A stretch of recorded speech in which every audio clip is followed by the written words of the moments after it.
Bangladesh Myanmar সীমান্তবর্তী নাপ নদী ও সাগর মোহনায় বেপরোয়া মিয়ানমারের আরকান আর্মি জলসীমার সৈন্যরেখা থেকে একের পর এক বাংলাদেশি জেলেকে ধরে নিয়ে যাচ্ছে তারা। আরকান আর্মির হাতে এখন পর্যন্ত ৫১ জন জেলে জিম্মি রয়েছে। বৃহস্পতিবার বিকেলে মতবিনিময় সভায় এ তথ্য জানান Ramu sector commander colonel Mohiuddin. তাদের সাথে কোনো ফর্মাল রিলেশন আমাদের নাই, আমরা একটা ওয়ার্কিং রিলেশনের মাধ্যমে তাদের সাথে যোগাযোগ করে তাদেরকে ফেরত নিয়ে আসছি এবং তাদেরকে আমরা প্রতিনিয়ত প্রেশার ক্রিয়েট করে থাকি যেন এরকম জেলেদেরকে তারা ধরে নিয়ে না যায়।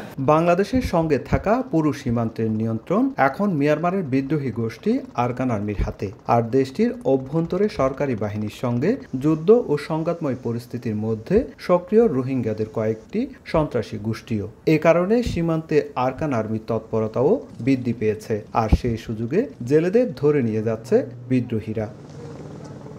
বিজিবি জানায়, প্রকৃতিগত কারণে ডুবোচর সৃষ্টি হওয়ায় জেলেদের মাঝে মাঝে সৈন্যরেখা অতিক্রম করে যেতে হয় মিয়ানমারের সীমানার দিকে। অনেক সময় ভুল করেও ঢুকে পড়েন মিয়ানমারের জলসীমায়। এইটা অপহরণ বলা যাবে না, সীমান্ত অতিক্রম করার দায়ে। তবে আমরা কোনোভাবেই এইটা মেনে নেই না।